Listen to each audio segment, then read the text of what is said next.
Hola, buenos días. Saludos a los más de 400 personas que se registraron a este diálogo virtual de 28 países alrededor del mundo y que se suman a esta conversación.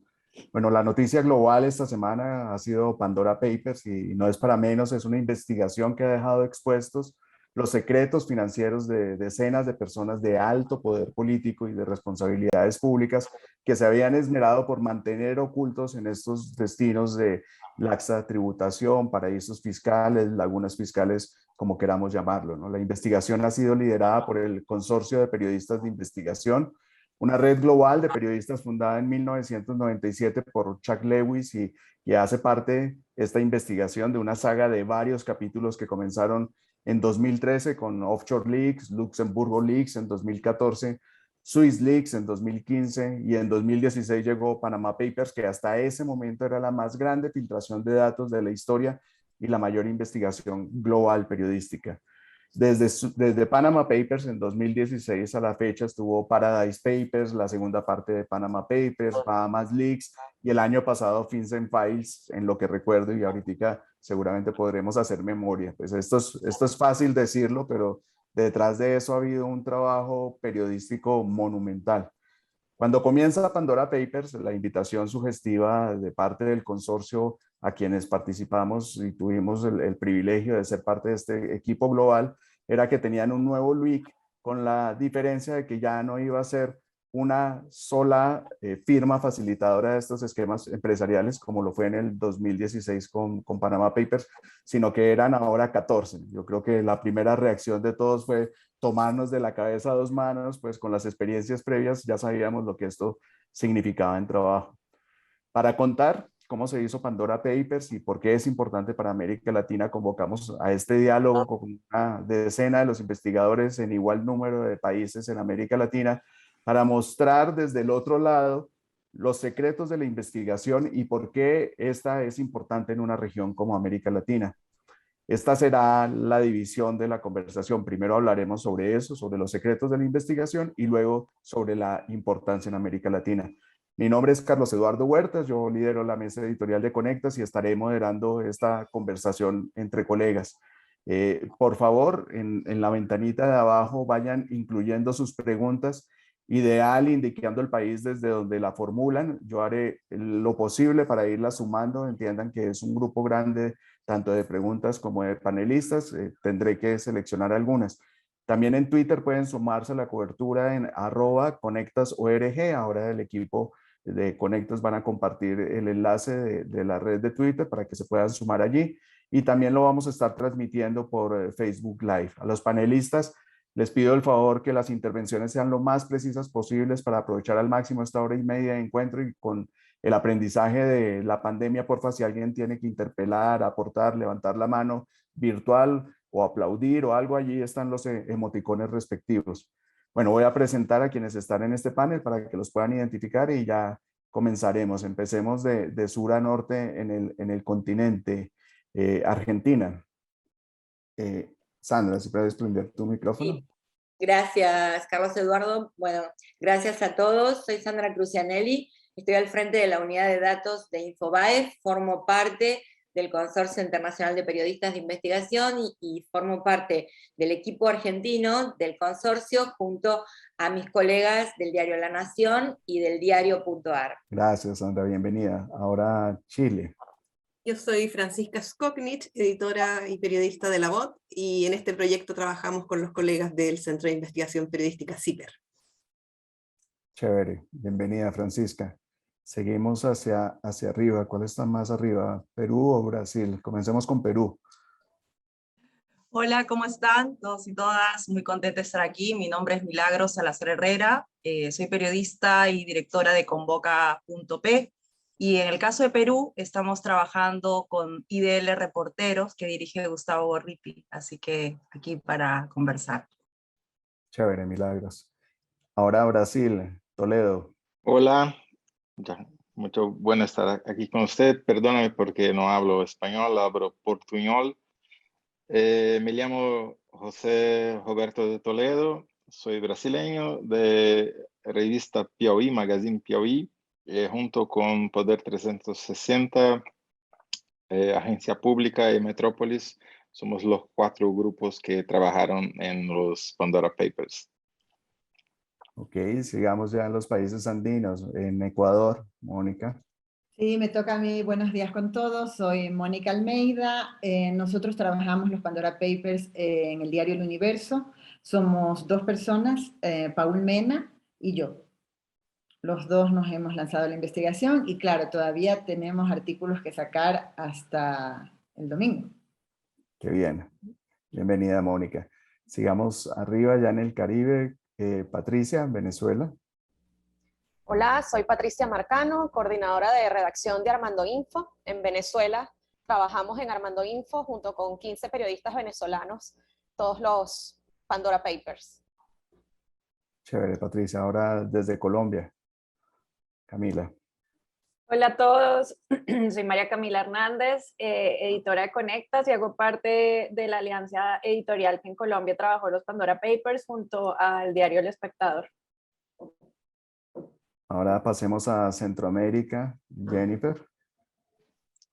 Hola, buenos días, soy Jennifer Ávila, yo soy de Honduras, soy la directora editorial del medio digital Contracorriente, que en Honduras participó en esta investigación con apoyo editorial y colaboración editorial del Centro Latinoamericano de Investigación Periodística CLIP, que también se coordinó con CINARTE en Costa Rica, entonces digamos hicimos un equipo centroamericano. Bienvenida, Jennifer. Ahora México, Andrea. Hola, ¿qué tal? Muy buenos días. Soy Andrea, soy reportera de la organización Quinto Elemento Lab y junto con los colegas del país, de Proceso y de Univisión estuvimos trabajando esta investigación. Chévere. Bueno, por último he dejado a Emilia Díaz Strock, que es periodista de investigación venezolana y que en Pandora Papers fue desde Washington, fue el motor articulador de este gran esfuerzo. Quiero públicamente darle un merecido reconocimiento a Emi por la estupenda coordinación, lograr sacar adelante de manera amable, profesional y certera que ya hoy es la mayor colaboración periodística de la historia.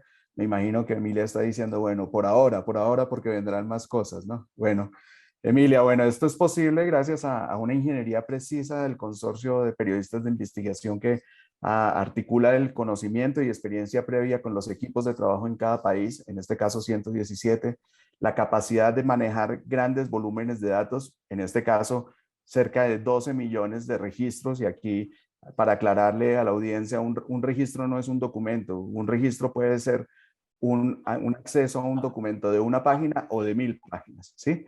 También el consorcio tiene una ventaja que ha venido desarrollando, que son las medidas sofisticadas para la seguridad de la información, en este caso cerca de 2 años manejando este trabajo a nivel global de manera confidencial, pero quizás el concepto clave que ha permitido que esto se logre con un buen resultado es lo que en su momento Marina Walker acuñó bajo el concepto de radical sharing, es decir, el concepto de compartir radical los hallazgos y la información, y que ha sido clave para lograr estos resultados. Emilia, el primer secreto que queremos compartir con las personas que nos están viendo es cómo articular 660 periodistas en 117 países y no morir en el intento. Bienvenida, Emilia. Gracias. Bueno, es un honor estar aquí. Bueno, un honor también estar con todos los colegas. Una pequeña representación de los más de 600, pero muy buena representación. Así que, bueno, gracias por la invitación. Hay varias cosas que son claves en este tema de coordinar grandes colaboraciones periodísticas y uno es cómo involucramos y cómo invitamos a los colegas al proyecto, ¿no? Y vamos viendo qué países están conectados con la data en la que estamos viendo, si hay temas de interés público, y cuando se invitan a los colegas, el primer compromiso entre todos es el de colaborar. Es decir, aparte de mantener la investigación confidencial, todos están de acuerdo y hay una cláusula especial, es decir, estamos de acuerdo en que vamos a compartir todo con todos. Es decir, y para eso porque podríamos tener los mejores periodistas de investigación del mundo, pero si trabajan en solitario, pues estos proyectos no serían posibles. Necesitamos de la generosidad de los colegas en todos los países para colaborar y compartir lo que están encontrando y cruzar la data, porque lo que vemos en estos grandes esquemas financieros, ¿no? Y de la información que fluye a través de jurisdicciones offshore, es que la data cruza fronteras. Entonces, si se queda el periodista con la información para sí mismo, pues esto no sería posible. Aquí es posible gracias a la generosidad y a generar una red de confianza en la que todos estamos seguros, uno, que no estamos, o sea, que la información solo se mantiene en el equipo, y otro, que todos estamos compartiendo de esa manera radical, como estabas refiriéndote, Carlos Eduardo, al citar a Marina, en nuestros espacios. Para ello hemos desarrollado también tecnologías que nos ayudan a estar en constante comunicación y de manera segura. Una de ellas, por ejemplo, basada también en tecnología de open source, es el iHub, en el que pues estamos todos conectados y se van compartiendo los hallazgos que el equipo va minando. Y otra es el data share que ha desarrollado nuestro equipo de tecnología, en el que se coloca toda la información de manera segura y todos tienen acceso a todo. Entonces estamos minando y viendo la data en conjunto, y es una poderosa sinergia de equipos, porque entonces pistas y maneras de encontrar hallazgos en unos países sirven para otros, y vamos conectando cómo funciona todo esto en las fronteras, a través de las fronteras, digo, cruzando fronteras, y pues construyendo estas grandes historias, y luego también la reportería que todos van haciendo en cada país, conectando con data pública, con fuentes. Entonces todo eso se va compartiendo allí, y luego tenemos, por supuesto, espacios para comunicarnos, para reunirnos también de forma virtual e ir coordinando esfuerzos a través del mundo. Eso es un breve resumen, seguro los colegas pues podrán contar más detalles digamos, el tras cámaras, de cómo colaboramos, pero eso yo creo que es el punto de partida de los principios de esta colaboración. Gracias, Emi. Uno de los puntos claves en este tras cámaras son los países que trabajan la información con varios aliados, ¿sí? Y allí hay unos retos interesantes, pues porque los medios de comunicación naturalmente compiten por la primicia, digamos, es algo natural, ¿sí? Quisiera hacer una ronda hablando con países donde han trabajado medios grandes, digamos, corporaciones importantes, medios tradicionales, donde se han mezclado medios grandes con emprendimientos o iniciativas más chicas, y donde han trabajado grandes volúmenes de información, medios pequeños. Voy a comenzar con Argentina. Sandra, en Argentina está Diario.ar, que Diario.ar es una definición particular porque es un medio reciente, pero nace, digamos, con la perspectiva de ser un gran medio, como lo está haciendo en España. Está La Nación, que es un diario, digamos, de mucha tradición y una corporación periodística, y está Infobae, que claramente pues es una plataforma, digamos, de mucho músculo regional. O sea, esto, para explicarle a la audiencia, es muy importante porque las tomas de decisiones editoriales, ¿sí?, cuando son equipos pequeños se toman entre 2, 3, 5 personas, pero cuando son corporaciones, pues esto empieza a involucrar y a escalar las discusiones editoriales en un esquema que a veces complejiza las cosas. ¿Cómo fue esa articulación de medios grandes en el caso de Argentina, Sandra? Bueno, nosotros ya veníamos con mucha experiencia desde los Panama Papers, y hace 5 años, cuando fue esta, yo trabajaba en un medio pequeño, no trabajaba en Infobae, vivo en Bahía Blanca, no en la capital federal, y trabajaba para un canal de televisión regional, que era muy pequeño. Sin embargo, la generosidad de mis colegas en Capital Federal, el incluirme en el grupo, como yo en ese momento era una reportera de provincia, el incluirme en el grupo y empezar a andar lo que son las experiencias de lo que es una colaboración, que se va haciendo en el camino, no es algo prediseñado que uno dice, bueno, a partir de ahora vamos a colaborar. Depende mucho también de las personas que forman parte del grupo. En el caso de Argentina, Mariel Fitzpatrick, Iván Ruiz, Maya Jasterblaski, Emilia Delfino, Hugo Elconadamón y Ricardo Brom. Yo siento que formo parte de un grupo maravilloso porque no solamente me pude integrar fácilmente desde un medio pequeño, sino que pudimos ir como distribuyendo las tareas, descubriendo cuáles eran las aptitudes de cada miembro del equipo. Digamos, todos saben que a mí me gusta buscar y encontrar, y que las búsquedas avanzadas, y cuando tengo una herramienta de búsqueda me gusta hurgar. Hay otros colegas que tienen más capacidad para acceder a fuentes por fuera. En fin, es una complementación y me parece que uno de los grandes secretos de la colaboración periodística cuando hay un equipo es, primero, que se trate de buenas personas, porque si no somos buenas personas no puede haber buenos periodistas. Segundo, que seamos generosos al compartir, porque esto nos ha pasado en las historias que hemos trabajado con Ecuador, en el caso de Mónica, el caso de Durán Barba, que fue un ex asesor presidencial, que yo siempre, o sea, el equipo argentino estuvo en contacto permanente con los colegas de Ecuador, pero también trabajamos mucho con los colegas de Uruguay por las alianzas que hay con Uruguay y nuestro país, incluso de normas tributarias.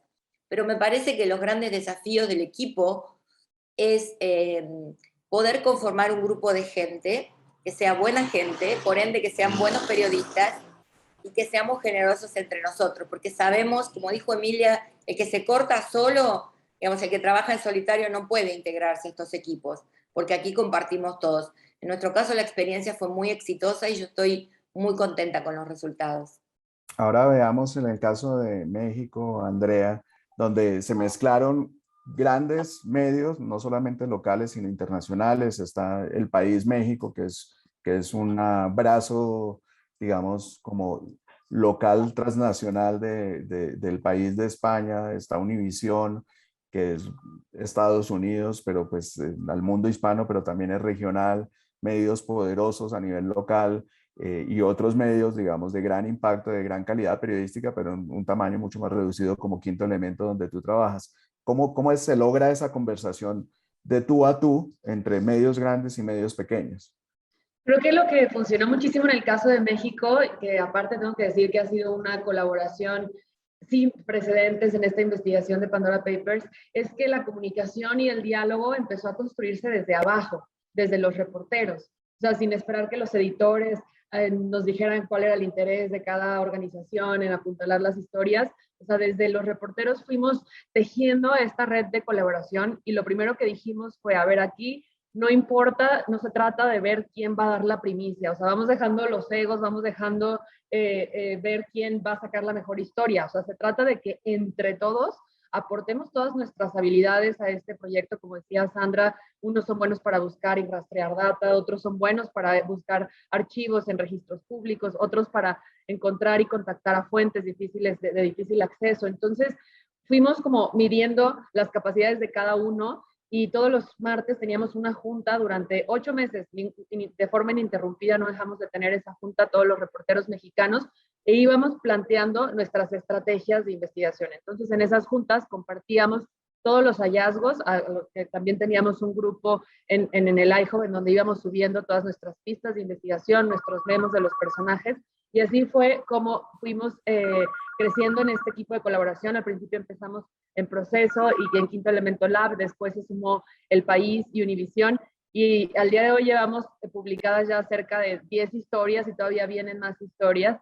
Y lo padre fue esta generosidad de todos los reporteros para aportar, para compartir todo el tiempo, desde un piso parejo, ¿no? No porque llegaba una reportera de Univisión que tenía quizá un medio más poderoso o con mayor alcance, venía a marcar la pauta, ¿no? Sino entre todos empezamos a construir, y además fue una necesidad hacer esto porque de México había cerca de 60,000, 70,000 registros, entonces era imposible que una sola persona quisiera irse por su propio camino en solitario.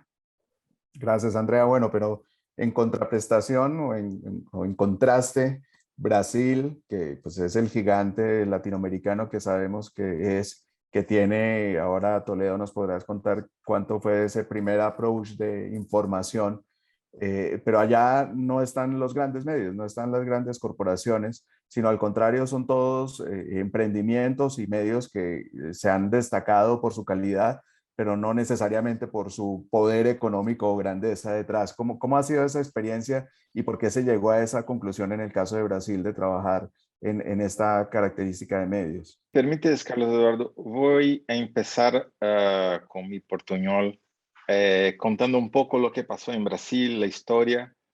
Después entro para contestar su pregunta, ¿está bien?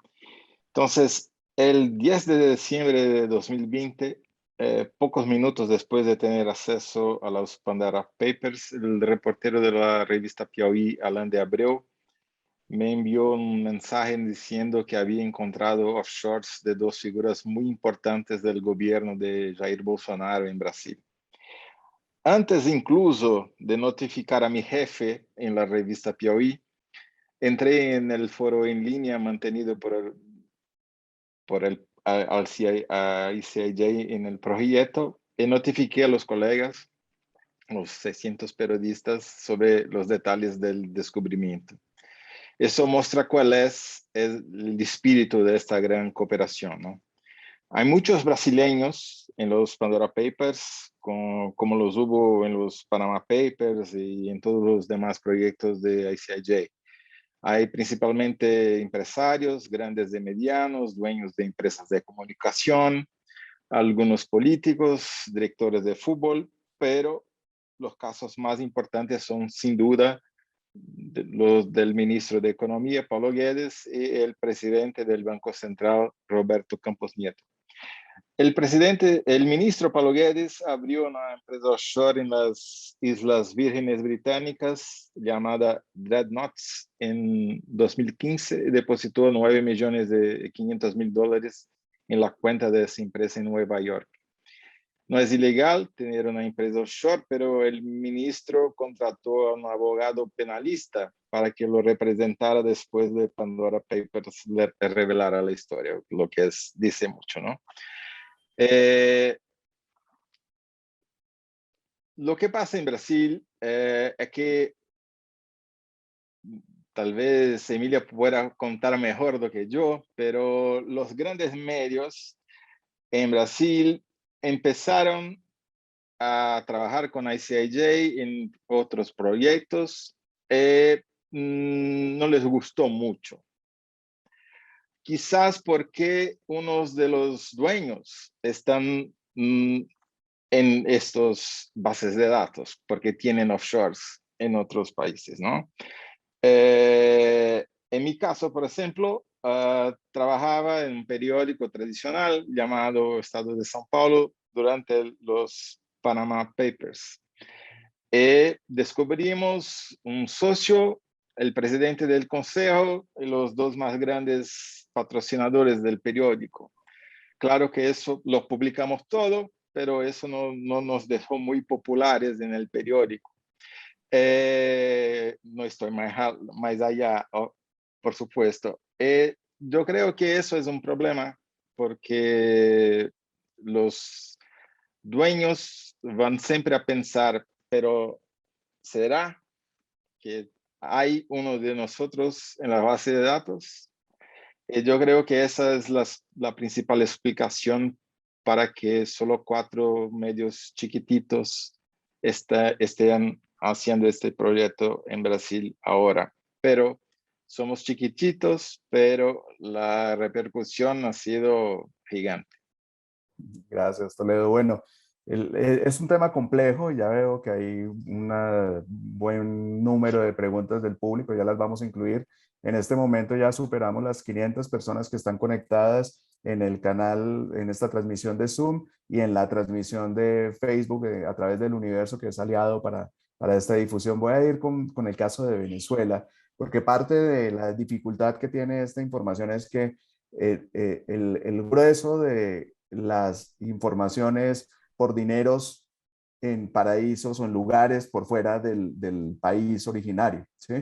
Obviamente hay una diferencia muy grande cuando es abrir una cuenta normal en un banco o en cualquier país a cuando se abre a través de un esquema que facilita el ocultamiento de este dinero. Pero en el caso de Venezuela, como todos sabemos, ha vivido una crisis humanitaria y económica de varios años y pues no es extraño que la gente tenga sus recursos y que haya sacado sus activos fuera del país. En el caso de Venezuela, Patricia, ¿cómo editorialmente acercarse a esa información donde puedes encontrar literalmente millones de venezolanos afuera? Sí, tal cual como dices, Carlos, bueno, en Venezuela es algo muy particular. Sin embargo, al momento de aproximarnos a la base de datos, también pensamos en la cantidad de millones de fondos públicos, de millones de dólares en fondos públicos que se han ido, ¿no? y quiénes han sido un tanto responsables de eso, personas que trabajaron para la industria petrolera, para la industria eléctrica y para distintos sectores públicos. Entonces, allí, digamos, la decisión, por supuesto, también está en ver cómo, o sea, qué personas que están siendo investigadas incluso ya por la justicia en Estados Unidos, en España, en otros países, pueden estar en esta base de datos y tener empresas offshore, porque a fin de cuentas, con los Pandora Papers, lo que vamos consiguiendo de Venezuela es la explicación de lo que ha pasado en los últimos años, ¿no? La explicación de cómo se ha saqueado al país, la explicación de cómo se armaron esas estructuras tan sofisticadas de crear varias empresas en distintos paraísos fiscales, tener una empresa en Islas Vírgenes que a su vez responde a un fideicomiso en Islas Cook, que a su vez conecta con una empresa venezolana y que estás tratando de ocultar los nombres, pero al final logramos dar con un caso puntual que tiene que ver con la compañía petrolera venezolana o con lo que ocurrió con el sector eléctrico, con casos ya reportados como la banca privada de Andorra, con el caso Odebrecht también. Entonces, un poco, digamos, no hay grandes personajes directamente, nombres como pasó en Brasil, en Ecuador, de funcionarios públicos en ejercicio, pero sí hay las personas que aguas abajo ayudaron a desviar esos fondos. Gracias, Patricia. Bueno, una de las cosas que más ha impactado, y Emi, me puedes confirmar a nivel global, cómo es ese panorama, porque en América Latina tenemos 14 personas que han ostentado o ostentan actualmente la máxima dignidad que puede tener un ciudadano en gobiernos democráticos, que es la presidencia, ¿sí?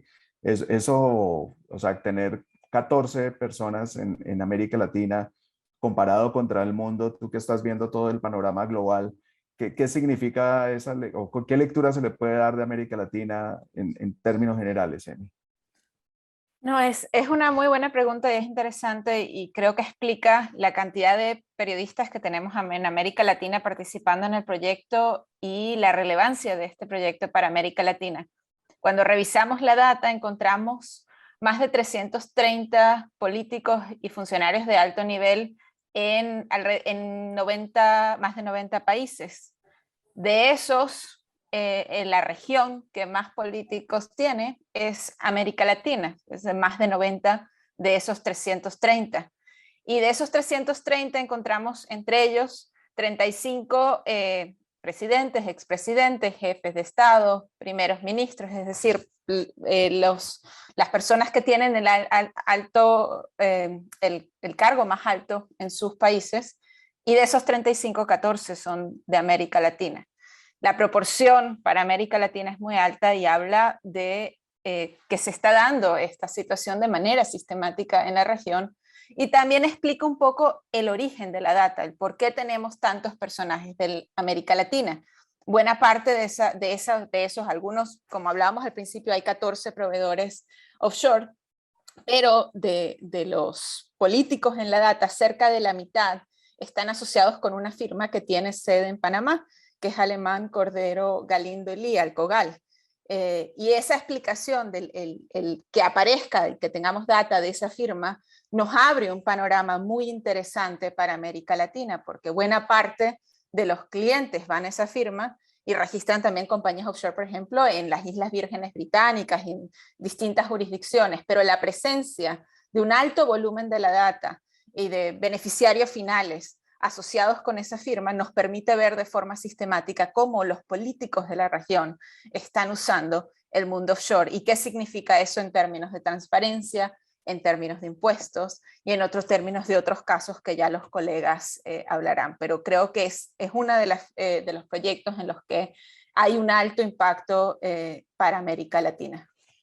Esa es una de las inquietudes de qué significa precisamente para la región que los presidentes estén llevando sus capitales afuera y que los estén teniendo bajo esquemas que resguardan su protección, que en algunos casos uno podría decir, bueno, esto tiene que ver con la reserva natural que alguien podría tener, pero obviamente lo que todos los medios han repetido incesantemente es que no necesariamente aparecer en Pandora Papers o en cualquiera de estas revelaciones, significa que hay una ilegalidad, pero el nivel de secretismo de estos lugares pues permite ocultar la verdadera identidad de los beneficiarios de estos activos, y por esa vía se pueden estar ocultando operaciones de los fiscos locales o operaciones de manejo de dinero de recurso non santo, ¿sí? En América Latina, como saben, tenemos presidentes de diferente clase de reputación, y voy a comenzar con los expresidentes. En el caso de Centroamérica, en el caso de Honduras, Jennifer, en el trabajo fabuloso que hicieron con el Centro Latinoamericano de Periodismo y con Contracorriente, encontraron al expresidente Porfirio Lobo, que pues es una persona que ha estado bajo cuestionamientos muy serios por parte de las autoridades estadounidenses. ¿Qué significa encontrarse con un personaje de estas características? Sí, bueno, en el caso de Porfirio Lobo Sosa es él y su esposa también. Su esposa, quien además están repitiéndolo en juicio por fraude contra el Estado, es decir, varios delitos de corrupción por los que ella fue declarada culpable hace 2 años y que ahora mismo el caso entró en casación, por lo tanto le están repitiendo el juicio. Y entonces sí, claro, están los señalamientos, por una parte, de que ambos salieron en la lista Engel, que bueno, obviamente en Centroamérica eso tiene muchísimo impacto.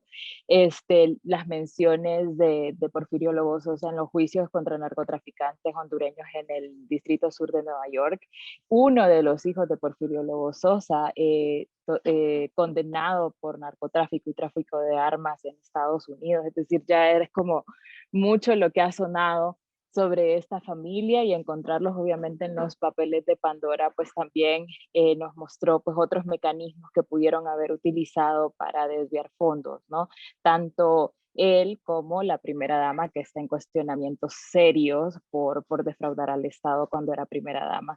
Lo interesante es que obviamente en este caso de Porfirio Lobo Sosa, él creó las offshores apenas unos meses después de ganar la presidencia.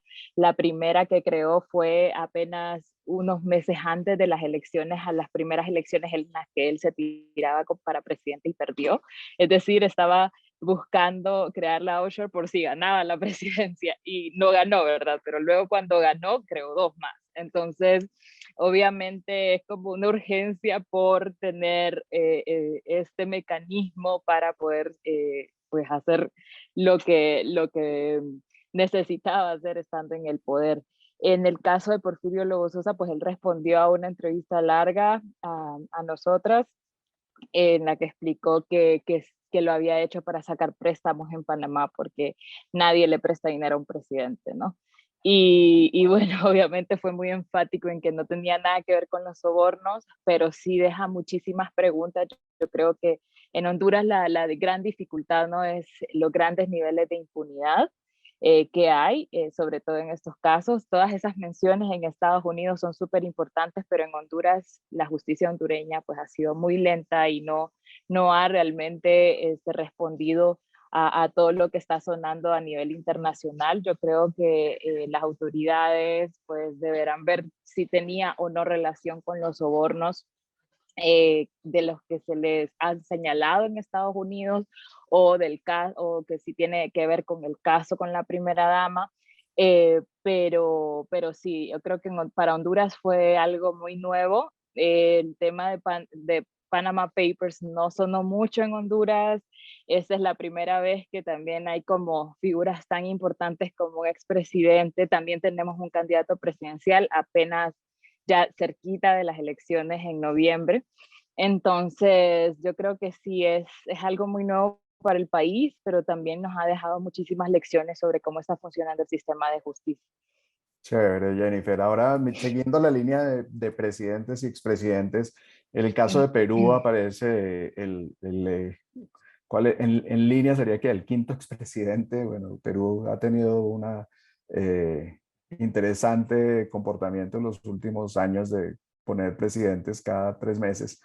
Pedro Pablo Kuczynski está en esta lista de Pandora Papers. Esto dentro de la sociedad peruana, digamos, precisamente con esta circunstancia que han tenido, con pues, digamos, revelaciones de escándalo tras escándalos asociados a corrupción, ¿Cómo ha llegado y cómo ha caído la historia de este expresidente en el caso peruano? Milagros.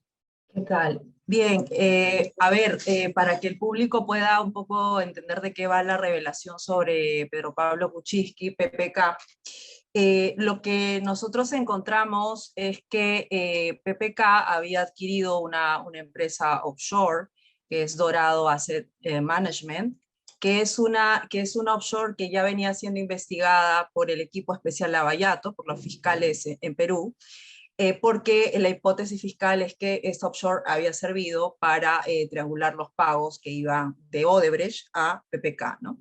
Sin embargo, cuando a PPK tuvo que rendir cuentas sobre esta offshore, dijo que básicamente había servido para comprar 2 inmuebles, 2 propiedades, ¿no? Y sin embargo, lo que revela Pandora Papers es que el objetivo inicial de esta compañía, que además ha sido creada en el 2004, es decir, cuando Kuczynski era ministro de Economía en el gobierno de Alejandro Toledo, porque digamos que este es un personaje de larga historia en la política peruana, de puerta giratoria, sector privado, cargo público, ministro, sector privado, hasta que se convirtió en presidente.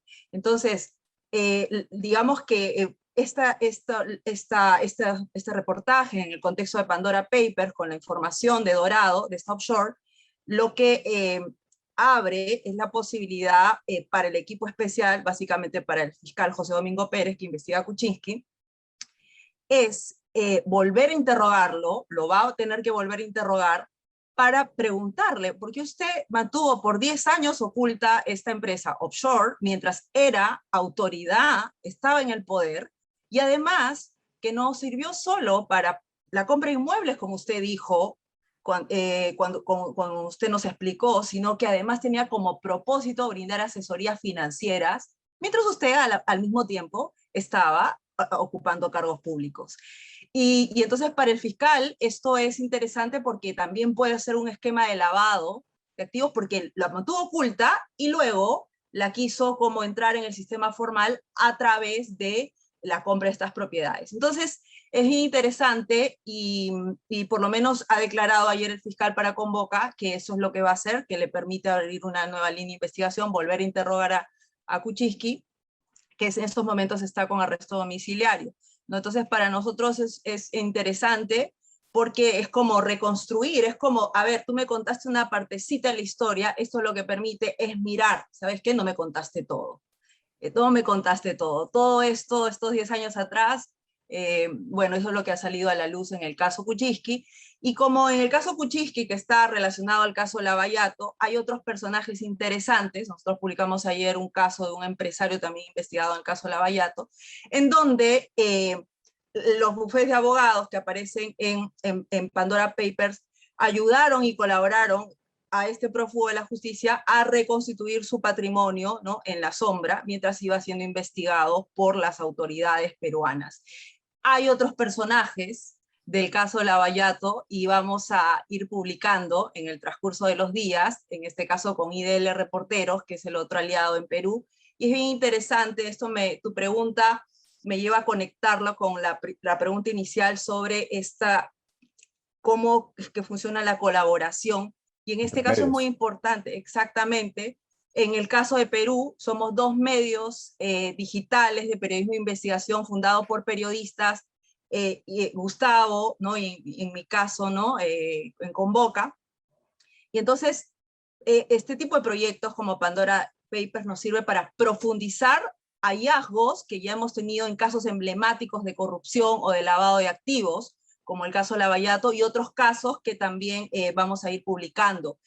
Y es como sacar del archivo aquellos documentos que teníamos, unirlos con los documentos de Pandora Papers, cruzar con la reportería, y ahí que emerja pues nuevos hallazgos con el ánimo de contribuir a que haya impacto público. Lo otro es que también, además de la coordinación permanente en la reportería, la elaboración de las historias, creo que el otro aspecto importante es la colaboración para pensar en la estrategia de publicación.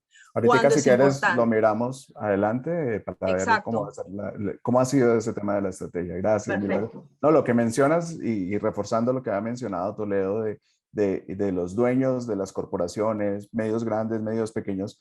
En el caso de Colombia, por ejemplo, tiene una singularidad, ¿no? Y es que los grandes empresarios son dueños de los grandes medios de comunicación y al menos los tres más importantes del país en términos escritos, que son la revista Semana, El Tiempo y El Espectador, sus dueños aparecen todos en Pandora Papers y no como corporaciones, sino directamente revelaciones de cuentas que tienen que ver con su bolsillo, ¿sí? En el caso del Espectador, además con la variable que el dueño pues es parte de uno de los aliados y bueno, se hizo el mismo proceso de contrastación y eso pues también es parte del ejercicio que hay que hacer. En el caso del Tiempo también tuvimos una respuesta de los dueños de este medio explicando y dando sus argumentos. Desafortunadamente en otro de los medios, en el caso de los señores Gilinski, pues nunca hubo una respuesta pues frente a las inquietudes que se plantearon. Pero también en Colombia teníamos varios expresidentes. Camila, si puedes contar un poco cuál fue esa situación, cómo fue la capacidad de respuesta de los casos del el presidente Andrés Pastrana y César Gaviria. Bueno, pues un poco respondiendo a lo que decías antes de por qué es importante, digamos, la presencia de estos expresidentes en Pandora Papers. Yo diría que por una parte es el mensaje de falta de transparencia o la dificultad de rendición de cuentas que implica su presencia en el mundo offshore y por otro lado la poca confianza que eso evidencia para invertir en su propio país. Y son dos mensajes muy poderosos viniendo del cargo más importante a nivel político y de dos personas pues, que siguen teniendo relevancia política porque siguen presentes en la agenda política de Colombia. En el caso de César Gaviria, no es la primera vez que aparece en este tipo de filtraciones. Y lo que muestra Pandora Papers es otra faceta más de su complejo, de sus inversiones empresariales, ¿sí? De cómo ha ido construyendo su fortuna, haciendo uso de estas empresas offshore, pero también en conexión con negocios en Colombia, y en muchos casos con contratos con entidades públicas aquí en el país. Y por otro lado, pues también es muy diciente que él pues tampoco quiso dar ninguna respuesta cuando nosotros pues buscamos su contrastación, que es una evidencia más pues de esa, digamos, de esa falta de voluntad para rendir cuentas de parte de un personaje de tal importancia. Y en el caso de Pastrana, algo muy interesante que encontramos fue que él haya utilizado, pues, en su caso, como él mismo nos dijo, para, digamos, invertir en el exterior y cuidar el patrimonio familiar, haciendo uso de algunas zonas grises que había en el momento en Panamá, que eran las acciones al portador. Y eso pues fue una revelación importante de Pandora Papers, ver cómo él hizo uso de esto para ocultar la presencia de la empresa suya colombiana en esta sociedad offshore en Panamá. Él insiste aún hoy que eso está público, que su participación en esta sociedad en Panamá es pública y de libre acceso, pero la verdad es que sin Pandora Papers nunca habríamos sabido que él hace parte de esa empresa y cualquier persona que entre al registro hoy en día lo puede verificar. Claro, ese es el tema, ¿no? Cómo Pandora Papers revela secretos que personas con poder quieren mantener. Y bueno, ¿qué más poder que los presidentes en activo, ¿sí? Y en el caso de Ecuador, recogiendo también ya preguntas del público, precisamente dicen, bueno, los presidentes, en el caso particular de Ecuador, le han querido restar importancia a esto, entre otras porque Lazo ha sido banquero, tiene una tradición de banquero, y él dice, bueno, pero ¿por qué se preocupan del dónde tengo el dinero y no más bien se concentran en el origen? Y ha querido darle un manejo a esto como el damage control que ha habido en la región. En el caso ecuatoriano, que tiene esta particularidad, porque ciertamente es un presidente que ha sido banquero toda la vida, ¿Cómo han manejado esta situación y qué impacto ha tenido dentro de la región, Mónica? Sí, precisamente en el caso ecuatoriano es al revés, porque él lo que hace es que antes de ser candidato, se deshace de todas esas estructuras offshore. O sea, Guillermo Lasso no es un presidente en funciones que ha abierto una offshore. Entonces es distinto el caso de Kuczynski o de los otros expresidentes. Es, digamos, al revés. Él, para cumplir con una normativa ecuatoriana, lo que hizo fue deshacerse de todas estas estructuras y lo comenzó a hacer desde que la ley entró en vigencia en el 2017. Aquí en Ecuador, si uno quiere ser candidato, no si has ganado ya la función pública, sino que desde el momento en que tú te presentas para ser candidato, tú no debes ser beneficiario ni tener relación con una offshore. Y lo que demuestra Pandora Papers es que él tuvo relación con una serie de estructuras que suman 14 y que se dividen, pueden ser muy bien como divididas en dos grupos, ¿no? El uno para manejar patrimonio personal, que son especies de fundaciones, en las que muy ordenadamente dice, si a mí me pasa algo, este dinero, sin mencionar el dinero, pero o sea, se va a repartir así entre mi esposa, mis hijos, y si mi esposa falta, se reparte así, si no hay ninguno de de mi familia más cercana, se reparte de otra manera, etc. Y por otro lado, hay otras empresas que estaban relacionadas con el Banco de Panamá. El Banco de Guayaquil, del que es propietario Guillermo Lasso junto con sus dos hermanos, propietario mayoritario, tiene un banco en Panamá. Entonces, el rato que ellos, al principio aparecía Banco de Guayaquil, accionista Banco Panamá. Después crearon un holding en Panamá para que sea el dueño de ese banco en Panamá. Entonces, hay también mucha suspicacia diciendo, no, es que él se escondió en esta holding de Panamá para el banco, etc. Pero en realidad el señor aparece en un comunicado público diciendo, yo soy el director de Banisi Holding, dueño del 100% de las acciones del Banco de Panamá. Entonces es un poco, creo que todas estas miradas nos dan un excelente ejercicio de ética periodística. Cómo tú ves una cosa, cómo tú tienes que dudar hasta el final, y cómo finalmente tú lo que tienes es que hacer, conseguir los documentos que vayan probando qué es lo que pasó. Y para nosotros, una vez que ya quiere ser candidato y se aprueba esta ley, lo que hace es, se deshace de ciertas empresas o fundaciones afuera donde supuestamente tendría patrimonio familiar, no se lo puede probar, pero es lo que convierte en un trust en Dakota del Sur. Dakota del Sur, como el resto de los estados de Estados Unidos, no es considerado paraíso fiscal para las leyes ecuatorianas. Entonces, de esa manera tampoco infringe la ley.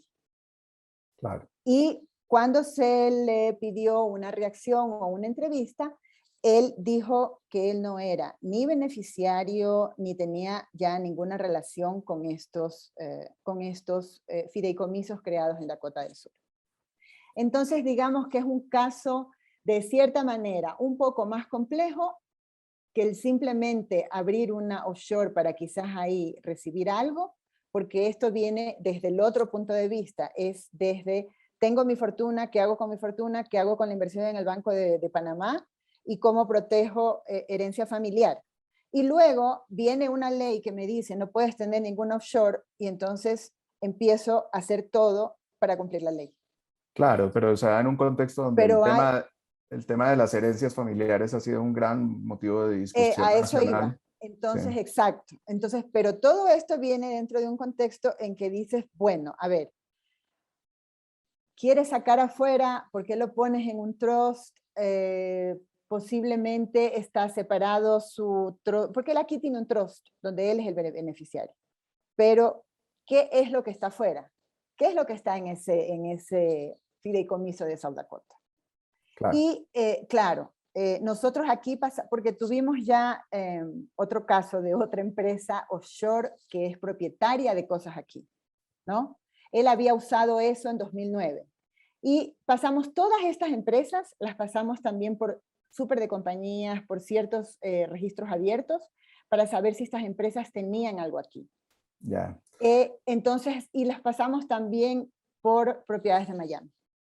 Entonces todavía no, hay algo que está en South Dakota. ¿Qué es lo que está en South Dakota? ¿Son los beneficiarios sus hijos? ¿No son sus hijos? Hay todavía algunas cosas que no quedan claras, pero desde el punto de vista de lo que hay en los Panama Papers, claro, para mí queda muy claro que es como esta estrategia de cumplir con la ley, estrictamente con la ley. Entonces, si South Dakota no es considerado paraíso fiscal, no es considerado paraíso fiscal. Claro. Exacto. Bueno, pero pero precisamente hay siempre un problema de qué es lo que declaro aquí, qué es lo que declaro afuera. Esos son los desarrollos que van a venir siguiendo en estas revelaciones de Pandora Papers, y que en cada uno de estos sitios web de los medios que están participando en este panel, pues van a seguir encontrando, ¿sí? Y allí quiero pasar con Francisca en Chile, a partir de lo que Mónica comenta, ¿no? O sea, la primera reacción casi que generalizada de quienes aparecen en estos documentos es atacar y luego descalificar a quienes lo publican. No, no, es que esto lo cogieron periodistas que no entienden nada, ¿sí? Es que están mezclando cosas que no son. Y el caso del actual presidente Sebastián Piñera, pues es uno de los casos que más notoriedad está ganando, porque obviamente tiene unos montos importantes involucrados, una operación de más de 158 millones de dólares o transacciones por un centenar de millones de dólares en estos destinos tributarios de laxa tributación. Pero más allá de eso, que es parte de lo que confirma la importancia de una investigación de estas y por qué le debe importar a cada uno de los ciudadanos, no es solamente lo que estas operaciones dejan de pagar o pagan adecuadamente en impuestos, sino porque una de estas decisiones una de estas operaciones financieras estaría asociada a una eventual decisión del Ejecutivo. No sé, Francisca, si nos puedes contar un poco eso qué significa. Es un caso complejo, de la manera más sintética posible, y sobre todo, qué ha significado para la ciudadanía en un país como Chile, que fue el detonante de esta primavera de manifestaciones hace un par de años, precisamente a partir de la discusión sobre cómo se han generado inequidades en la región. Sí, bueno, en el caso de Piñera creo que se parece un poco al de Lasso, en el sentido de que no es que esté en cuestión el origen de su fortuna, sino más bien cómo la maneja al momento de tener un cargo público. Él arrastra una serie de cuestionamientos sobre eso. Se habían descubierto ya sociedades en paraísos fiscales que él había creado y que fue traspasando a sus hijos, digamos, pero que no se habían informado, y él como que siempre asumió la idea de que bastaba con que la traspasara a sus hijos y el problema se acababa. Y lo que muestran los papeles de Pandora Papers es que una venta que se hizo en 2010, digamos, cuando él era presidente de su primer mandato, se realizó en Islas Vírgenes, digamos, y esta es una participación que ya había sido polémica, porque no se sabía que él era dueño de esta mina original, y que es una mina que aún no se construye, aún no se autoriza, porque se va a construir en una zona muy sensible ambientalmente, donde vive el 80%, por ejemplo, de los pingüinos de Humboldt, o sea, una fauna muy, muy delicada.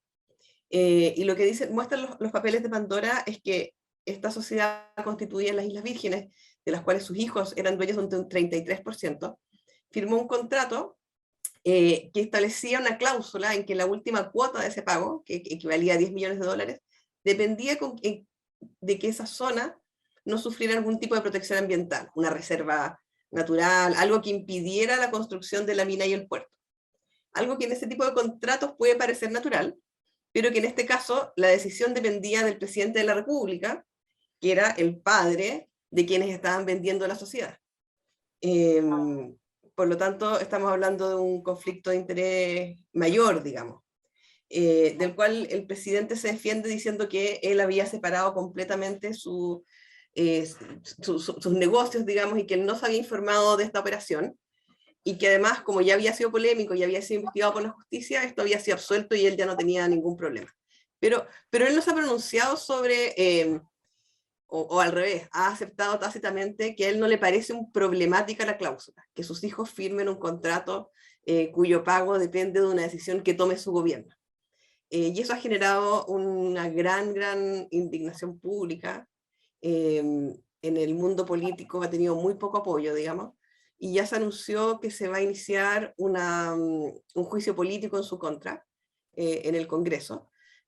Por lo tanto, la cosa está muy caliente. Obviamente, esto no es exclusivamente por la cláusula, sino que se da en un contexto, como dices tú, de un presidente que viene debilitado desde el estallido social. Esta sería su segunda juicio político, algo que nunca ha pasado en Chile con ningún presidente.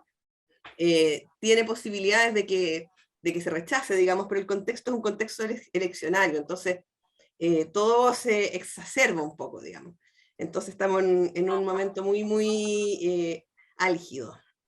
Claro, esa es la dificultad de buena parte de estas revelaciones, es que caen en contextos políticos donde la gente termina diciendo cosas que no están en las publicaciones, y bueno, ahí qué podemos hacer los periodistas, ya vienen las interpretaciones. Tenemos tres colegas que tenían un compromiso previo y se van a retirar, que son Sandra, Milagros y Andrea. Antes de retirarse, la misma pregunta para las tres y continuamos después con el caso de Horacio Cartes, Emilia, que es un caso bien llamativo también. Pero en ese mismo orden, Sandra, Milagros y Andrea, hay países que han anunciado investigaciones, hay movilizaciones, hay rechazos políticos, como lo que está diciendo Francisca. En el caso de Argentina, en el caso de Perú y en el caso de México, antes de retirarse, ¿cómo ha sido el impacto y qué ha habido de llamativo en las reacciones hasta el momento? Sí, es muy buena la pregunta, porque habíamos visto lo que pasó en España, lo que pasó en México, con Hacienda que está pidiendo la información. El gobierno argentino, a través de la Agencia Federal de Recaudación Tributaria, va a investigar cada caso, cada uno de los casos de los publicados, obviamente, para ver si se incurrió o no en un delito de elusión o evasión fiscal. Y el que me parece que puede marcar una diferencia bastante grande es la comunicación que ayer dio la Unidad de Información Financiera, la UIF, en el sentido que se están elaborando ya normas que permitan identificar a los beneficiarios finales nacidos en Argentina que sean accionistas de empresas offshore. Es un paso enorme. Sin duda no hay que ver el impacto solo de Panama Papers, sino el que viene ya desde los Panama Papers, ¿no? Son varias filtraciones en las que el mundo ya deja de ser secreto para todas estas personas, y que también la publicación de los contenidos de estas investigaciones abre también otra discusión que excede a la económica, que es la crisis moral, ¿sí? Cuando hablamos de estas personas que vemos que son ultramillonarias, que tienen 70, 80 millones de dólares, y que tratan de mantener todo eso oculto, y que además no quieren que sus hijos paguen impuestos, ni ellos pagar impuestos, ni sus hijos, ni los que vienen. Entonces yo a veces en la computadora me pongo, pero ¿con qué clase de personas son estas? O sea, y el debate sobre la crisis moral también es un debate que habrá que dar en su momento en otro ámbito, por supuesto. Gracias, Sandra. Bueno, éxitos y muchas gracias por participar. Milagros, cuéntanos en el caso de Perú, las reacciones antes de tu salida. En el caso de Perú, fundamentalmente ha sido a nivel del sistema de justicia, los fiscales, ¿no? Entendemos que van a iniciar investigaciones o profundizar en las investigaciones que vienen desarrollando. Mencionaba hace unos momentos en el caso del equipo especial Lavallato, por el caso PPK, el caso Kuczynski, que va a volver a tomarle declaraciones a Kuczynski por este tema y profundizar en la investigación. Luego sabemos que también la Unidad de Inteligencia Financiera y otras entidades que tienen que ver con, tienen que tener una voz respecto al tema tributario y todo el tema de lavado, también internamente están atentos a las nuevas revelaciones y las investigaciones que se pueden seguir, ¿no? No a nivel público, si se quiere, a nivel de ciudadanía, no ha habido, digamos, más allá de redes sociales o más allá de la indignación del caso PPK y otros casos que estamos sacando, pero no es una movilización ciudadana, no podríamos hablar de eso. Sí, a nivel de sistema de justicia y de las otras entidades que están llamadas a pronunciarse sobre el tema. Pero esto para Perú sentimos que recién está comenzando, porque vienen nuevas publicaciones y creo que es muy importante el seguimiento de las historias, porque también los políticos y los personajes que están en estos casos, son protagonistas, están involucrados en esos casos, a veces pueden ser muy torpes en el manejo de estas revelaciones. Está pasando con lo de Piñera que contaba Francisca, y eso en verdad da para una parte 2 y 3, entonces creo que hay que estar atentos a lo que viene. Ya, bueno, muchas gracias, Milagro, gracias por acompañarnos en esta sesión. Sigamos con Andrea. En el caso de México, ¿no? La reacción más rápida de todo el continente a la... ¿Cómo fue? ¿Media hora, una hora? ¿Inmediatamente se pronunciaron las autoridades? ¿Cómo fue esto? Sí, en México el domingo cuando publicamos la investigación a las 11:30 de la mañana, no habían pasado 2 horas cuando ya la unidad de inteligencia financiera publicó un tuit a través de sus redes sociales en el que mencionaba que ya estaban al tanto de la investigación de Pandora Papers y que ya estaban tomando cartas en el asunto y habían iniciado una investigación para ir sobre estos beneficiarios finales, ¿no?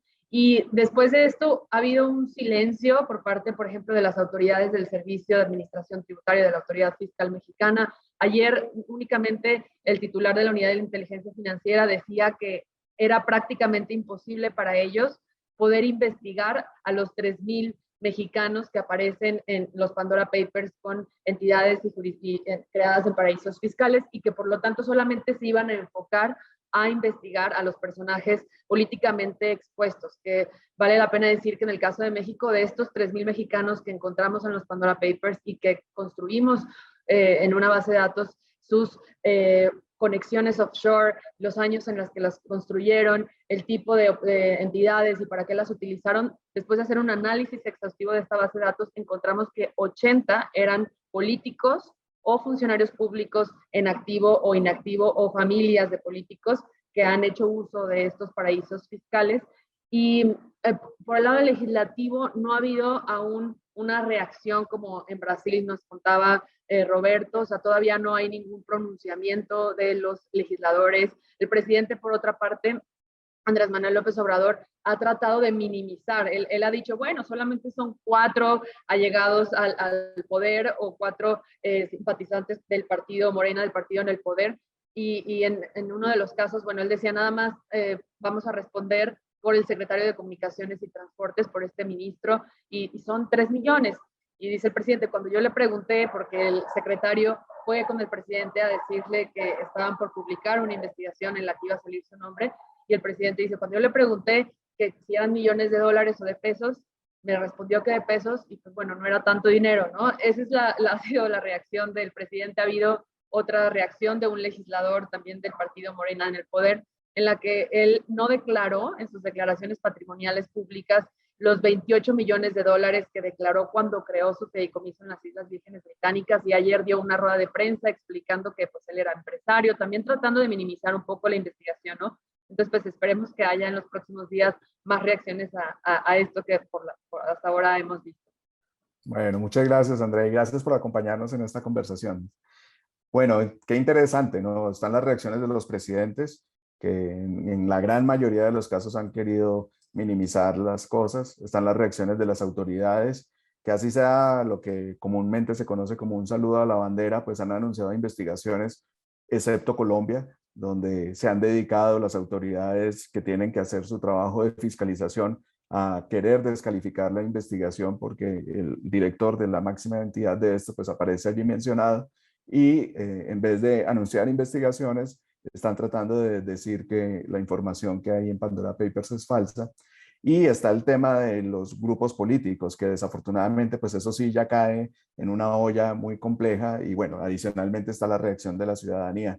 Paso, Emilia, contigo, que tienes el mundo en tu cabeza, para hablar de los casos de qué hace diferente el caso de República Dominicana y qué hace diferente o característico el caso de Paraguay, que siempre es como una cajita de sorpresas por sí mismo.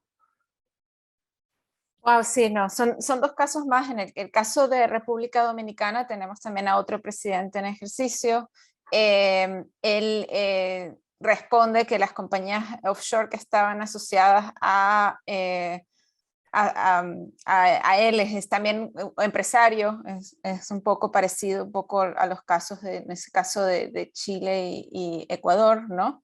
Y él responde que él declara, cuando él asume la presidencia, él declara todas estas compañías offshore, y que está en su declaración jurada, y los colegas, en este caso el grupo de Noticias Sin y Alicia Ortega, pues se dedicaron a revisar la declaración jurada y confirmar que en efecto había declarado estas compañías y todo el entramado del grupo empresarial que incluye compañías offshore. Entonces aquí vuelve otra vez las otras preguntas asociadas, ¿no? con temas de para qué se va al mundo offshore, para qué lo están usando, cuándo son empresarios locales, y términos de cómo se declararon previo a asumir cargos públicos también estas compañías, qué impacto tiene todo esto en términos de transparencia, pero en efecto él declara las compañías al asumir, cuando asume cargo público.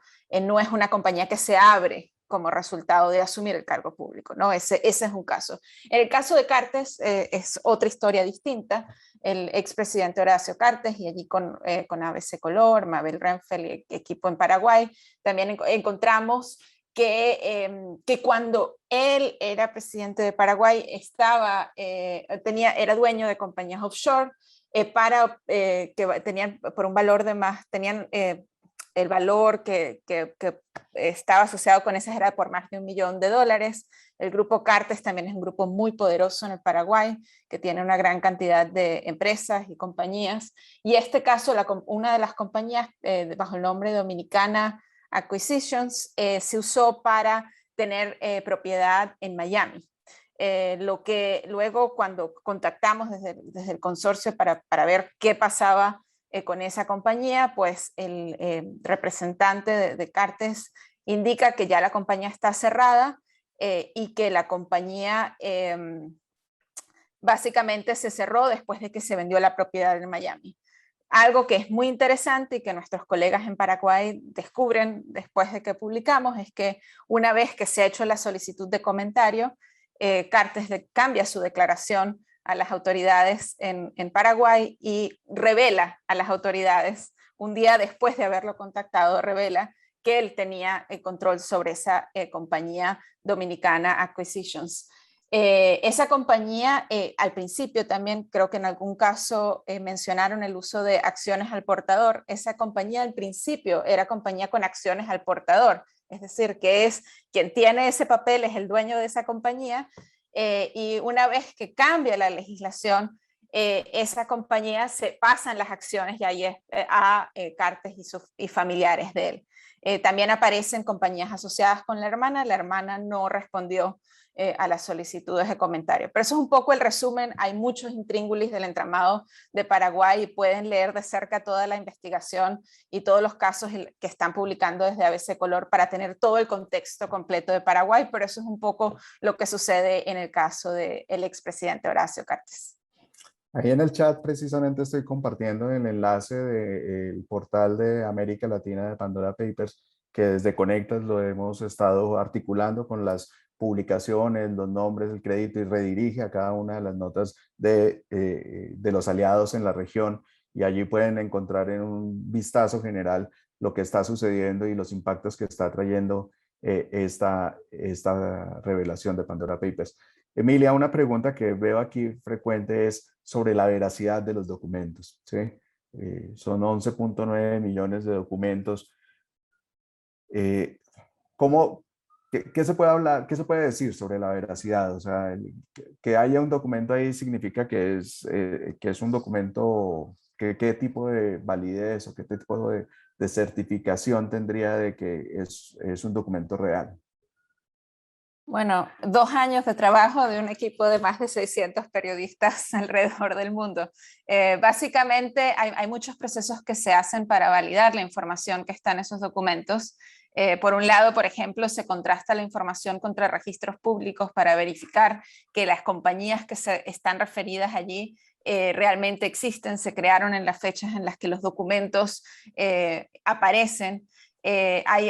Entonces hay mucho dato de reportería y de contrastación con registros públicos, ¿no? para validar la información. Tenemos también data que conecta con otros proyectos anteriores que nos permite contrastar y validar la información que tenemos en esos documentos. Y un trabajo de reportería extraordinario de más de 600 periodistas. Estamos hablando de también búsqueda de fuentes, contrastación de fuentes, y luego en todos los casos en los que se publica se pide la confirmación también final a las partes que están mencionadas en los documentos. Pero es un proceso exhaustivo para realmente confirmar toda la información que está allí antes de publicarse.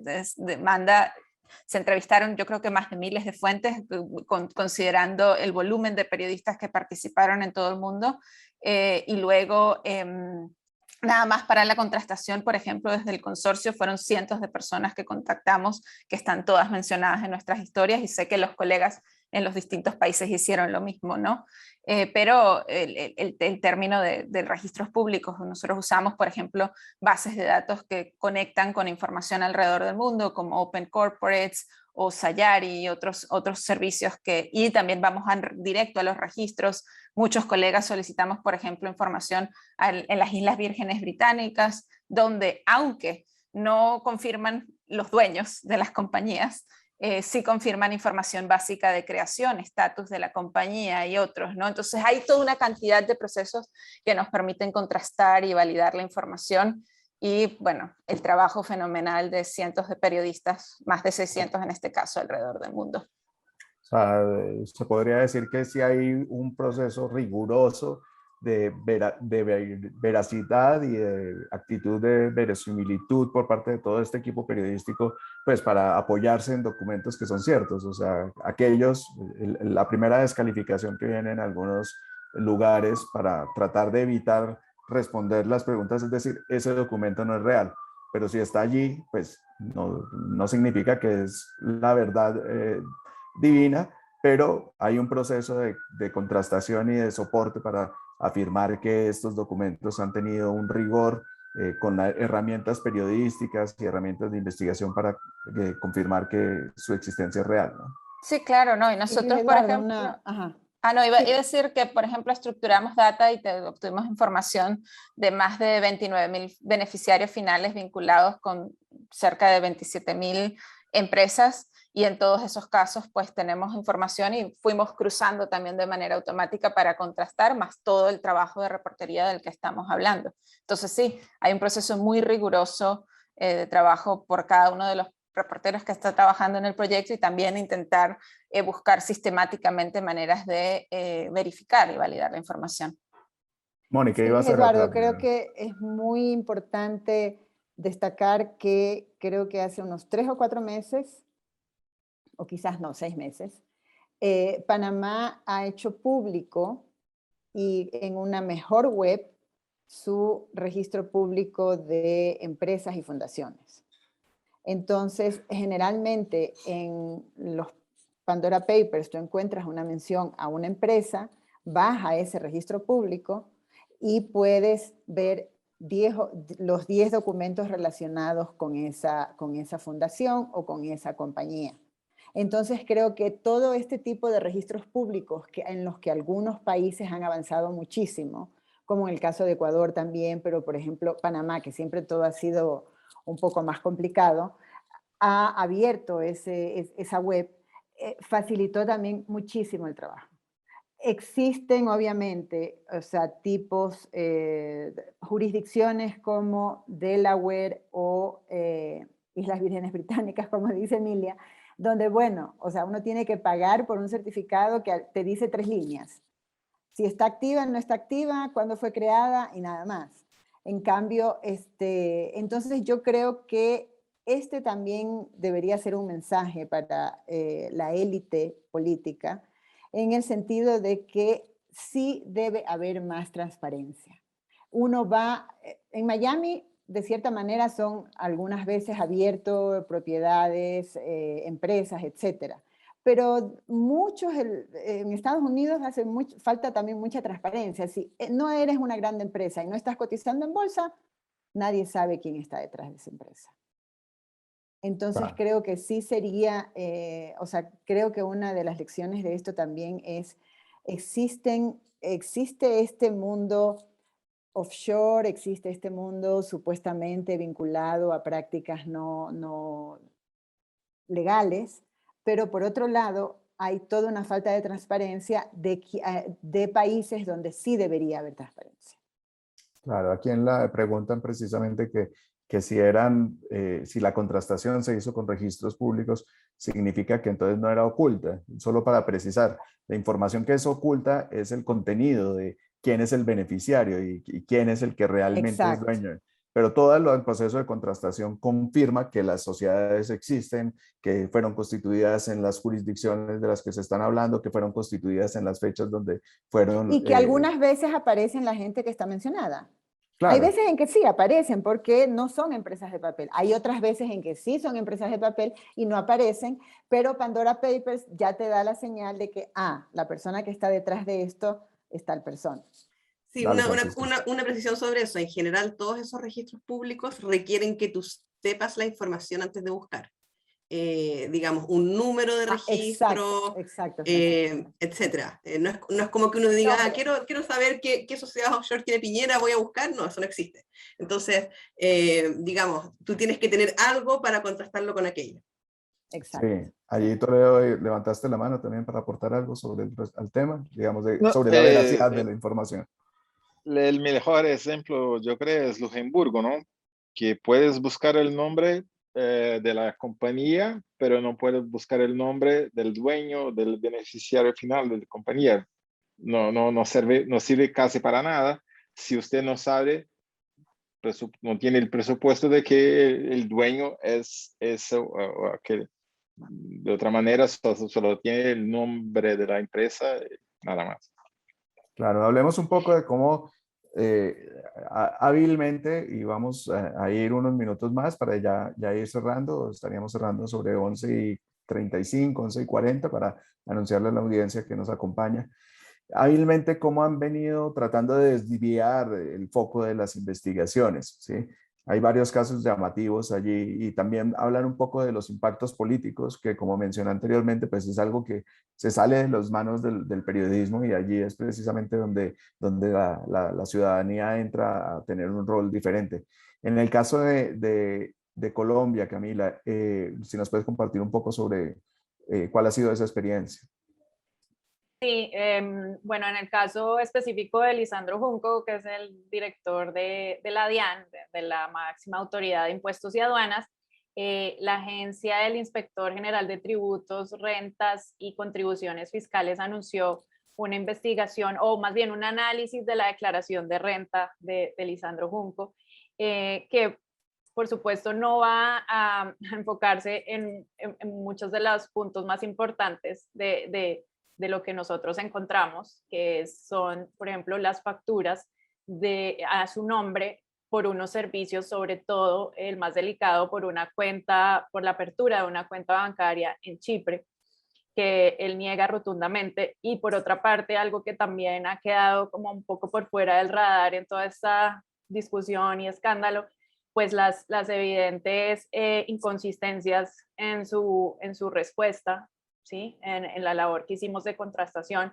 en mucha información que de hecho él nos dio y nosotros al buscar verificarla, pues encontramos que pues no eran ciertas. Entonces, en esta medida es muy probable que el debate llegue hasta ahí y no pase nada más. Y lo mismo, bueno, pues por otro lado, digamos que el otro anuncio que se ha dado en estos días es el llamado a debate de control político, tanto a él como a otros mencionados en los Pandora Papers, la vicepresidenta y la ministra de Transporte, por parte de la oposición en el Congreso, que incluso lo van a hacer sin la aprobación de la plenaria, haciendo uso del estatuto de oposición, pero obviamente esto todo como parte de una contienda política, de una época preelectoral en la que cada quien va a utilizar la información como más le convenga, ¿no? Entonces, ese ha sido el problema acá. Y quería añadir una cosa sobre el tema de los registros que estaban hablando ahora, como decían mis colegas, pues no es que salga ahí el nombre de la persona la mayoría de las veces ni que se pueda buscar abiertamente, sino que muchas de las cosas, por ejemplo, que encontramos en Pandora, por ejemplo, fechas de constitución y otros datos que hay ahí, los nombres se pueden contrastar con estos registros, y luego también la labor de contrastación con los personajes, pues es muy importante. Yo creo que ese es otro paso, pues, súper clave en estas investigaciones. Claro, y ahí fueron miles de solicitudes y cientos de miles de entrevistas fácilmente, Emilia, alrededor del mundo, confirmando la veracidad de la información y contrastando, que es precisamente el trabajo que hace el periodista. Veo que hay mucha inquietud sobre cómo hacer estas investigaciones. Hablamos de Luxemburgo, Panamá, Islas Vírgenes, y bueno, esa es parte del músculo que ha venido desarrollando el consorcio de periodistas de investigación, que ha sido, digamos, como la decana y la gran universidad para llevar y elevar el nivel del periodismo en esta discusión. Y quiero aprovechar pues para invitar a los que nos están escuchando a esta actividad que tendremos en Conectas con una docena de periodistas de investigación también en la región para explicar y enseñar cómo investigar el rastreo de los dineros ilícitos a nivel transnacional. Les recomiendo que se registren, el registro termina mañana, hay becas disponibles y muy interesados de poder compartir esta información. Sigamos con el tema de los impactos políticos para ver en Centroamérica. Jennifer, tú mencionabas ahora cómo esto ha llegado también en un momento en donde pues hay un candidato presidencial el más opcionado, ¿sí? Y esto qué impacto puede tener dentro del proceso que se adelanta de por sí ya en un contexto muy complejo. Sí, bueno, en Honduras yo creo que nos han puesto varios puntos importantes. Uno, en Honduras no son públicas las declaraciones juradas de los funcionarios, por lo tanto eso es sumamente difícil para investigadores haciendo este trabajo, ¿verdad? Incluso desde el año 2020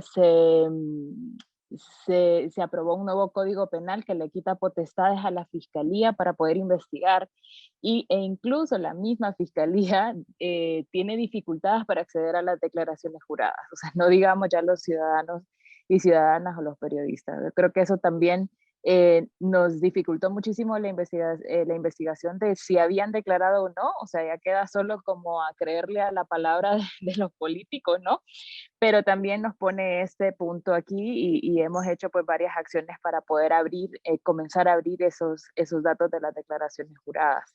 Por otro lado, hay otro debate interesante que ha sido como la reacción de los funcionarios ante esto, y es que ciertos puestos públicos no se consideran como funcionarios públicos y no están obligados a hacer declaraciones juradas. Por ejemplo, el candidato presidencial ahora era regidor en una alcaldía, en la alcaldía de la capital cuando tuvo la offshore, y ayer justamente reaccionaba diciendo: los regidores no somos funcionarios públicos, algo que es totalmente absurdo, pero probablemente la ley también tiene esos vacíos, ¿no? Un diputado suplente también decía, la ley dice que los diputados suplentes no somos funcionarios públicos, aunque él estaba en comisiones del Congreso Nacional sumamente importantes en tiempos del golpe de Estado. La primera dama se le está repitiendo el juicio porque la primera dama no es considerada funcionaria pública, aunque fondos públicos entraron a la oficina de la primera dama y fueron desviados a cuentas personales, y eso ya la fiscalía también lo comprobó, y bueno, justamente en el tiempo que tuvo una offshore, ¿no? Entonces, yo creo que también el debate ha sido interesante, la forma en la que estos funcionarios se han tratado de defender, pero nos muestra que hay unos vacíos legales muy grandes, hay muchas dificultades para la investigación, tanto periodística como la investigación penal, y yo creo que esto es lo que está abriendo el debate ahora mismo en Honduras. En Honduras, pues tuvimos también muchísima muchísimo trabajo de buscar información pública. Hay información pública que se nos fue negada, hay información pública que seguimos esperando a este momento, ¿verdad? Sobre declaraciones juradas, sobre incumplimiento de las declaraciones, en fin, una serie de solicitudes que hicimos. Pero por otro lado, pues sí, a través de la información pública pudimos conocer detalles de los procesos judiciales importantes, digamos, que estamos también revelando con nuestras investigaciones y que pues también yo creo que no habríamos llegado a ellos o llegado a entender estos procesos judiciales sin los Pandora Papers, ¿verdad? Sin tener la relación entre empresarios y políticos y estos casos de corrupción grandes que se han revelado en Honduras, pero que lastimosamente siguen en la impunidad. Estamos ya cerca de las elecciones, el candidato presidencial en efecto sí yo creo que ha sido bastante golpeado públicamente con estas publicaciones y él pues se ha defendido también desprestigiando la investigación. Él ha dicho que hemos tergiversado todo, él ha dicho que obviamente al inicio él no nos quiso responder las preguntas y cuando nos mandó mensajes pues nos dijo yo no sé nada de eso, ahora sí lo acepta y dice sí la tuve la offshore, pero no era funcionario público, en fin, es como todo eso y han tergiversado todo y yo creo que ha sido bastante por ahí que han querido como desprestigiar la investigación. Por otro lado, ayer salía un fake news de que salían otros candidatos en Pandora Papers y no salen, digamos, por ejemplo, el fake news era sobre el expresidente Manuel Zelaya Rosales, que salió en unas noticias ahí que había salido en los Pandora Papers y él no sale. Entonces luego esto se convirtió en sí, ustedes solo atacan a los del Partido Nacional y los de la oposición ahí están, pero no dicen nada.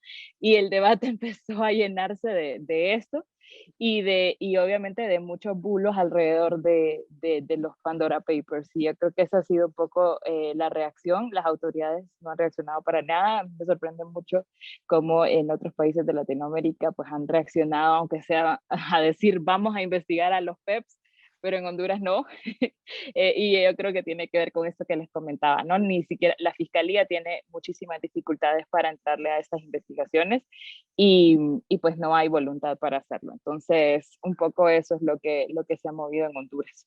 Bueno, claramente el poder tiene muchas dificultades de fiscalizarse a sí mismo y en la medida en que las revelaciones llegan más cerca a los más poderosos y a los que tienen que tomar decisiones sobre estos casos, pues se hace más difícil la actuación de las autoridades. Ahora, quizás uno de los contextos políticos más complejos, más convulsionados, más de mayor confrontación es el de Venezuela, ¿sí? Y además estos caen en medio de una, entre comillas, negociación para llegar a un acuerdo entre la oposición y el gobierno, pero aquí por igual salen unos y otros. Patricia, el caso venezolano, que toda Venezuela es como para necesitar una cartilla especial para comprenderla. Esa situación política, ¿cómo se ha exacerbado con las revelaciones de Pandora Papers? Bueno, un poco algo similar a lo que comentaba nuestra colega Jennifer.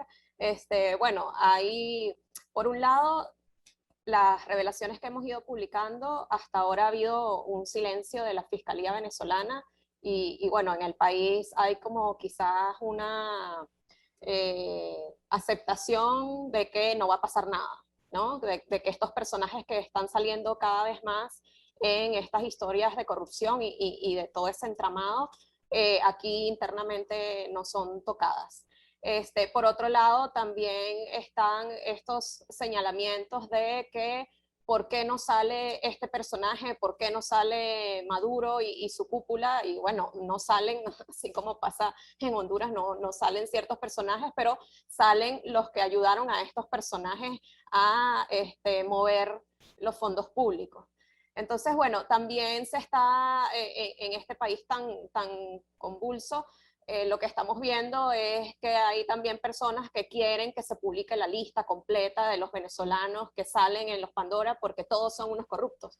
Y bueno, eso ahí toca también que explicar que que no todos los que salen en esa lista son corruptos y que justamente el trabajo periodístico es buscar a esas personas de interés público, esos funcionarios en ejercicio o que no, o que son exfuncionarios, darle contexto a ese dato, buscar el contraste y realmente ver cuál fue la irregularidad asociada con esas empresas o si no hay irregularidad. Entonces, bueno, es un poco complicado. También se dice que por qué en este momento se publica cuando hay una negociación, cuando vienen elecciones, pero bueno, es parte de esta alianza global de salir todos juntos un mismo día para tener, digamos, el impacto global que merece este tipo de investigaciones.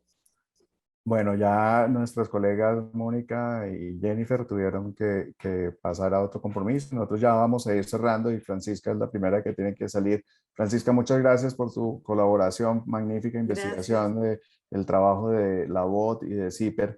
Para cerrar y antes de despedirte, ¿por qué es importante esto? ¿Por qué es importante este tipo de revelaciones? O sea, ¿por qué debe generar atención de la ciudadanía estos temas?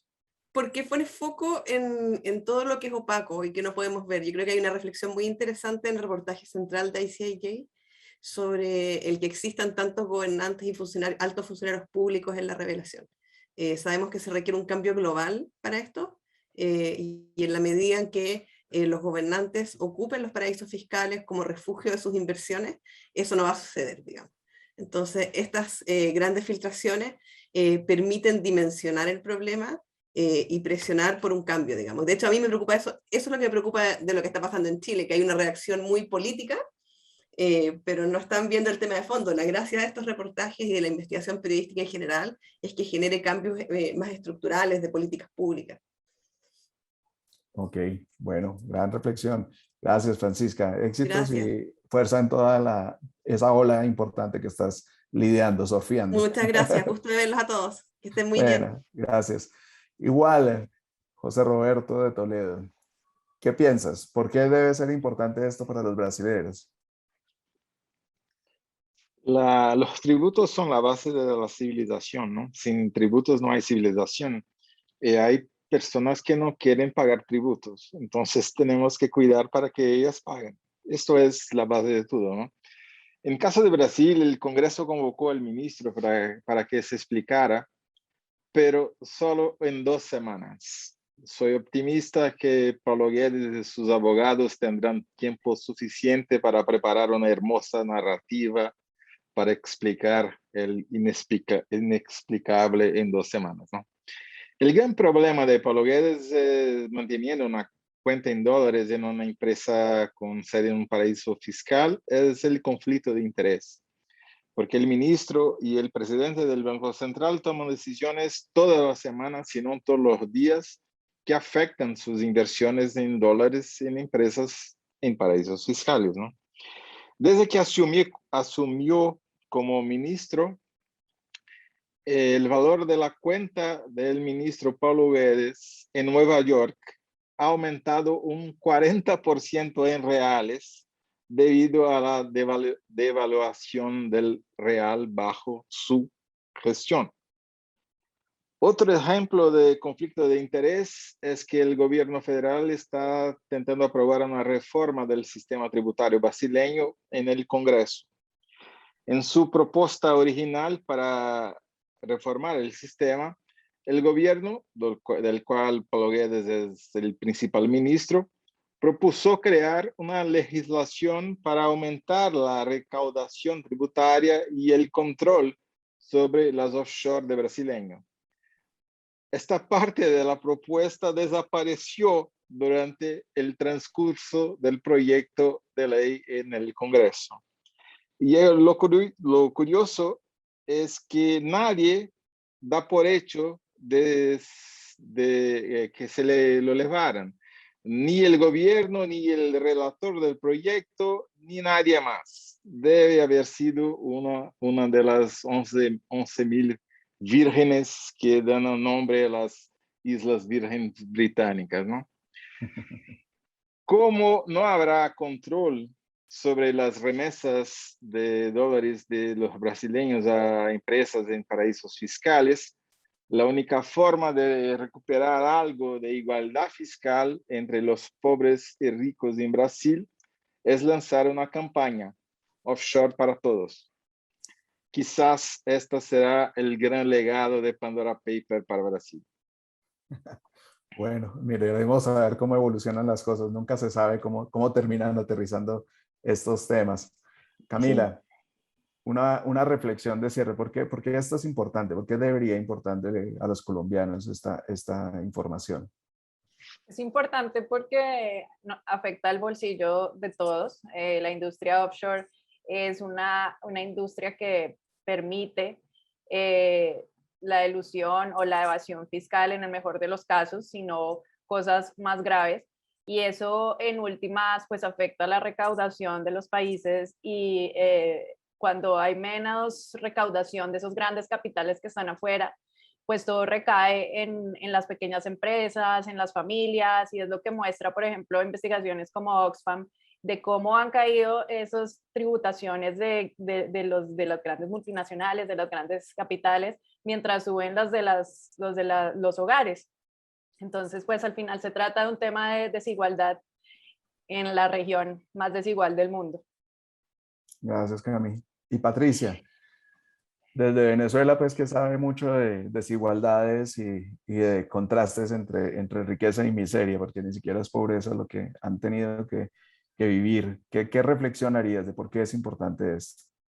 Mira, es importante porque también merecemos saber cómo se tejieron esos mecanismos para ver si en un futuro logramos frenar eso, ¿no? Es decir, entender cómo fue toda esa estrategia que se buscó para esconder dinero público, para no declararlo, para no invertirlo en lo que hoy nos hace falta, en hospitales, en escuelas, en programas sociales, en empleos, en unos salarios decentes, ¿no? Entonces, oye, la verdad es, como han dicho todos los colegas, que uno lo que espera es que haya cambios en políticas públicas también. E ir a ese trasfondo, es decir, no es quedarse en lo superficial, sino ver todo en conjunto, qué es lo que está implicando y cómo al final nos está afectando a todo, y es una arista más de la situación tan precaria que tenemos actualmente en Venezuela. Claro. Bueno, Emi, ya para cerrar, vámonos con alguna primicia para las cerca de 300 personas que todavía están conectadas en Facebook y demás. Todo el mundo quiere saber cuándo se va a liberar esta información. En América siempre ha sido habitual, digamos, por parte del consorcio, tiempo después, montar la información en la base de datos de Offshore Leaks, que como mencioné al principio fue el primer ejercicio de investigación, que fue del año 2013. Quienes no lo conocen, por favor, entren al sitio del Consorcio de Periodistas de Investigación, icij.org, y encuentren allí la base de datos de Offshore Leaks. Es la base de datos más completa que hay sobre este tema. Ojo, estar allí no significa que sean delincuentes, que haya alguna actividad ilegal, pero es un punto de partida fundamental, necesario para cualquier investigación periodística hoy en día. Pandora Papers, y bueno, liberar estas informaciones ha sido súper claves, porque si bien esto ha tenido 600 periodistas involucrados, hay información o que se ha pasado o que no ha sido ponderada, digamos, con la misma perspectiva de otro momento del país. Y es muy importante que la ciudadanía acceda a estos registros, que no son todos, porque no es fácil procesar la data para involucrarla allá, pero la información que se sube allí les puede arrojar a ustedes como ciudadanos, a ustedes como periodistas, nuevas pistas de otras historias que no se han terminado de contar. Entonces, Emilia, regálanos esa primicia. ¿Cómo se está planeando la evolución del desarrollo de la data y asociada con Offshore Leaks? Sí, no, en este caso, pues, en efecto, pondremos a disposición de la audiencia y de los ciudadanos y de todos data relacionada con los Pandora Papers.